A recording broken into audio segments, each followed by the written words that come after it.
Guys, so I thought I'd go over the Avians a little bit because people still wonder, and I can kind of validate, understand why.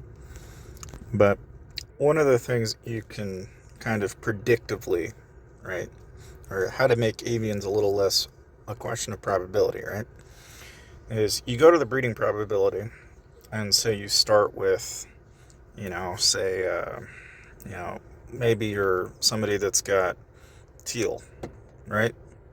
You'll notice that if you take teal and you mix teal with lemon, you've got a 50% chance of lemon.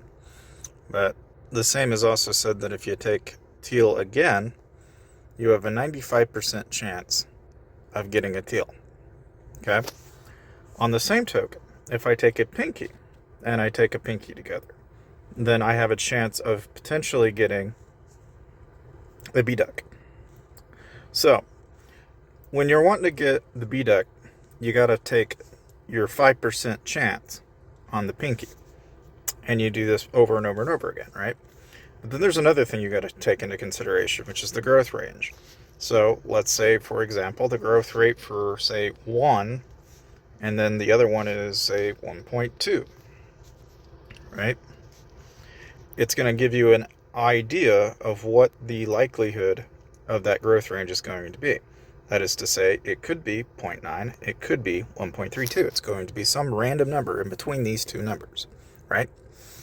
And then when it comes to the actual meats and potatoes of what everybody wants to know, now how do I go about getting the actual affixes that I'm looking to get?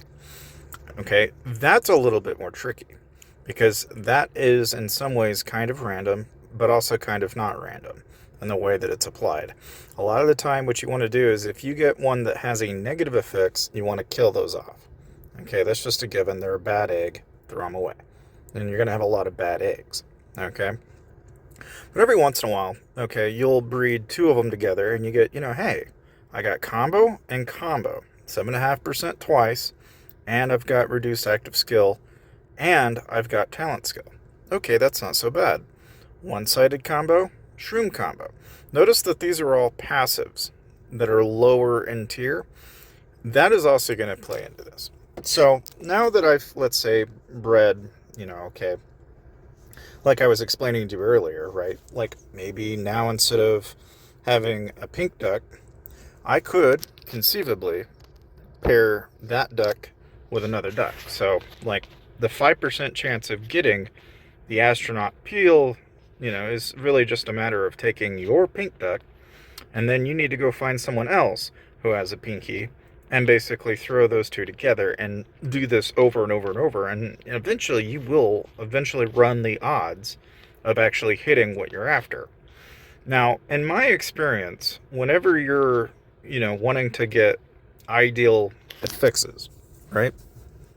You want to pair up common affixes that you're wanting to obtain, and then you just want to pair that one with one that has the one you want, and you just do this over and over and over. So like Combo Godchild, for example, that is one that he basically took 26 generations to get to this point, and it's been bred over 20 times. So it's one of those that you can do this over and over and over and over, and eventually you're going to get what you're after.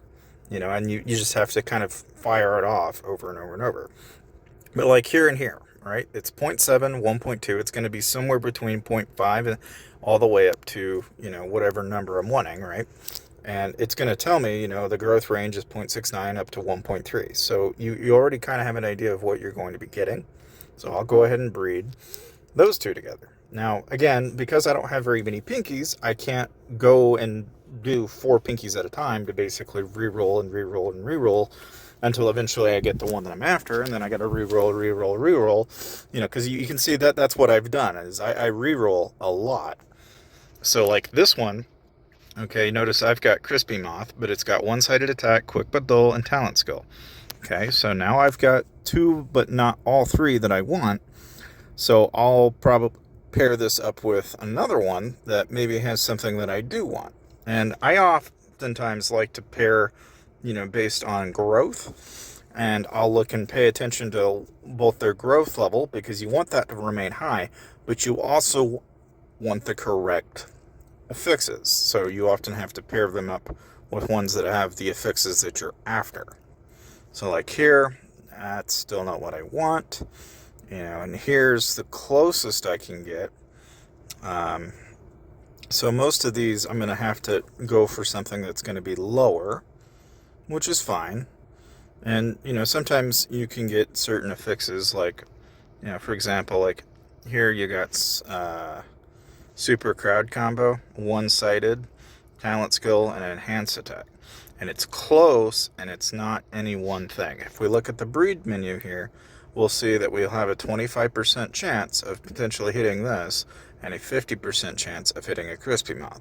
So in order to really transfer over what we're after, we have to be kind of mindful of that and know that, okay, if I pair, another avian type of a higher tier with a lower tier, it's going to be lower. The odds of you hitting that or transferring that are lower. But if you take something of the same tier, you'll notice that it's at 40% rather than 25%.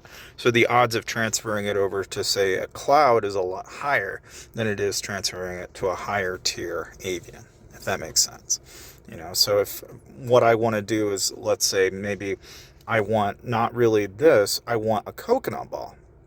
That now you'll notice that the odds of hitting the coconut ball are actually higher. The odds of getting the coconut ball now are higher than what I would be if I was to do it the other way around. And the nice thing is if you look at the growth range is also going to be between 0.28 and 0.5. So if it works out, what I'll eventually get a random roll on is all of those affixes, but also it being a cannonball. And that's, or a coconut ball for that matter. Now, of course, there are other coconut balls that I have access to that are of a lower growth range, okay, but maybe they have more comparable affixes. And so this is where you kind of have to name the game of whatever you think is going to make you closest to what you want. In this case, I'm looking for shroom combo, and I want one-sided attack, I want quick but dull. And these are affixes that I think will transfer over, so we'll go ahead and try it out and see what happens. But when it comes to the avians, like, this is where the name of the game is to really just try and pay attention to what you have and try to get the best of what you're after. Like here, I can click on my Pumpkin Witch, and it's got Reflect Counter. It's got a bunch of affixes that I have really no desire to have. But, I can go and take something of a comparable, that maybe has something that I do want, like this cloud, and breed the two together.